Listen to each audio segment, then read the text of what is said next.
Hello everyone, what's up? Today I want to introduce you to Newton's method by showing you how to derive the formula that you probably already know. To use Newton's method, you probably already know that there is a formula that goes that any value, xn plus 1, is going to be equal to the previous value minus f of x evaluated at that previous x point and divided by the derivative of x and also evaluated at that xn point. Okay, now I'm gonna derive this formula and I hope that that will allow you to get some intuition into Newton's method and how it works. Okay, to explain Newton's method, let's say we have this parabola right here. Okay, this is just gonna be a parabola shifted 3 units to the right.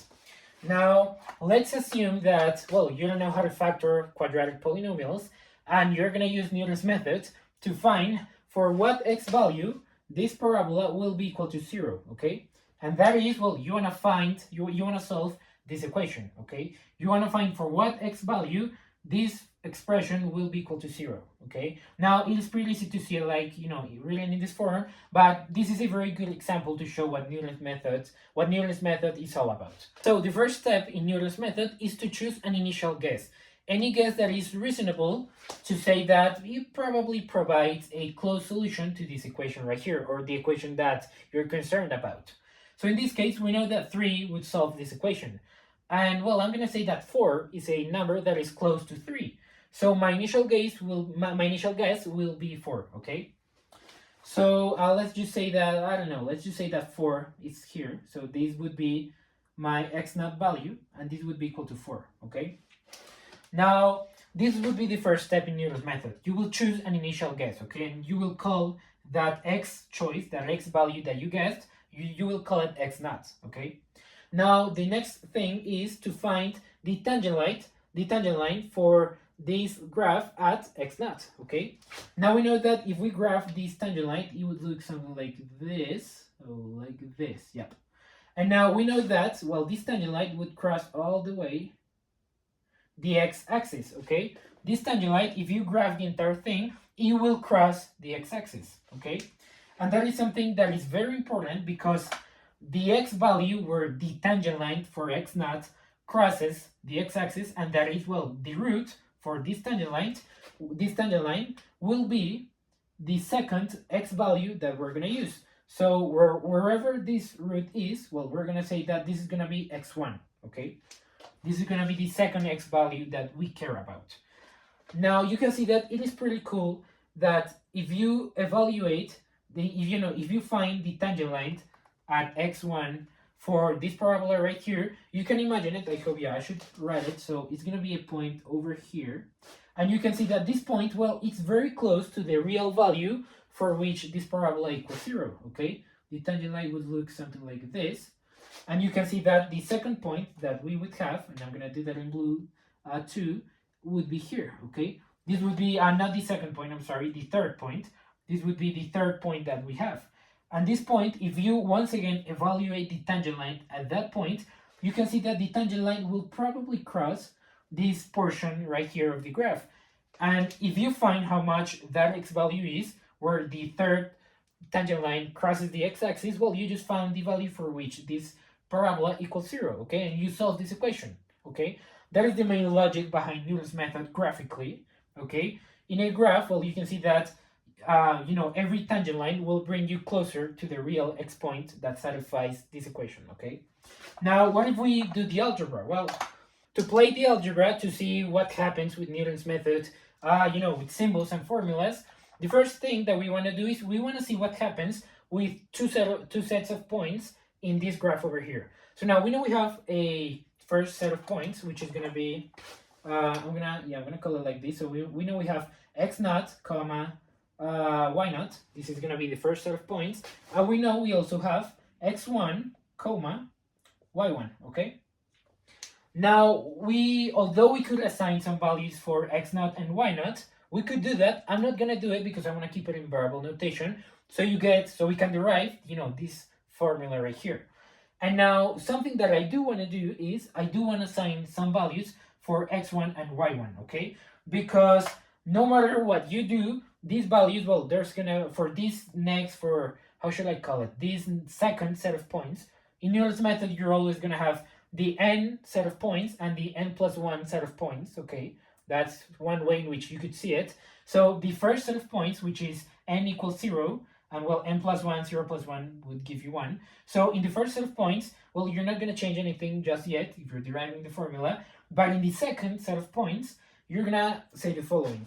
You can see that in the graph, x1, which is the point in blue, you can see that x1 is going to be any value, x1. We don't know what it is yet, but we know it's going to be an x value. So this is going to be a point x1, comma, and you can see that if you evaluate this tangent line at x1, well, you're going to get 0, okay? So we know that y1 must be equal to 0, okay? And that is a very helpful piece of information, because now we can use this set of points to write the slope to point formula. I think that's how you call that formula in English. You know, this formula right here, you probably know what I'm talking about. So y1 minus y0 is equal to m times x1 minus x0, or x sub 0, however you want to call that. So this is the formula that I'm talking about. Now we know that y1 equals 0, so we can write here 0 minus y0 is equal to m times the change in x, which is going to be x1 minus x0, okay? Now remember, our goal is to find the x value of the next set of points, of the n plus 1 set of points. Now in this formula, the n plus 1, n in here, if we're talking in terms of n, well, n here would be equal to 0. And that means that the next set of points, n plus 1, would be equal to 1, okay? Now remember, the main goal of the Newton's method formula is to provide some sort of way in which you can compute the next x value, okay? And that is the n plus 1 x value, okay? So that means that, well, the n plus 1 x value in this formula is going to be x1. And that means that we want to solve for x1 in this formula, okay? So that we can have an established, a determined expression to compute x1 or x sub n plus 1, okay? So if we want to solve for x1, well, that's pretty simple. We know this is going to be 0, so on the other side of the equation, we just have minus y0. You can divide minus y0 by m, and it will be equal to the change in x, which is going to be x1 minus x0, okay? And now the next thing that you can do is, well, you can move x0 to the other side of the equation. And so you're going to get the following. You get that x1 will be equal to x0 minus y0, okay? And we know that m would be the slope evaluated at x0, okay? So you can see that x0 here, well, the slope that we would be able to use in this formula would be the slope for the red tangent line, okay? And so we can write here, I should use this notation. So y0 prime evaluated at x0, okay? Remember, y0, well, it's gonna be a function, okay? Well, y0 not. Y0 is not gonna be a function. It's gonna be the output of a function y, okay? And so actually, no, this should not be y0. I'm sorry. This should just be y prime of x0, okay? So you have a function y, and you evaluate the derivative of y at x0, and that will give you the slope for the tangent line, okay?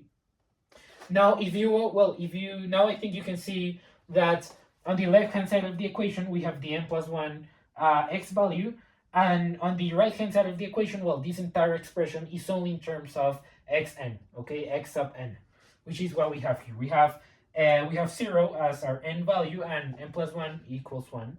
So you can see that this formula is consistent. And how did we derive it? Well, you just simply use this formula right here. You have your two sets of points, you plug them in there, and remember, the main goal is to find xn plus 1 values that are closer to the solution for any equation that you have. And well, that means that what you want to compute is x sub n plus 1, which in this case is x1, okay? So that is why we solve this equation for x1, okay? So yeah, that has been the entire thing. I hope that you enjoyed this video, you learned something.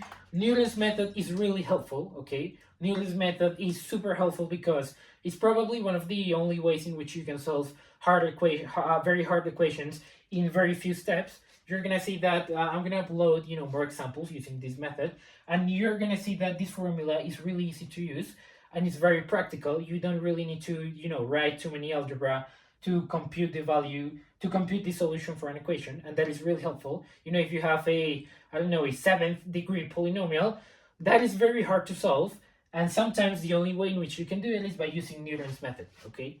So yeah, that has been the entire thing. I hope that you enjoyed this video, and see you in the following one. Bye.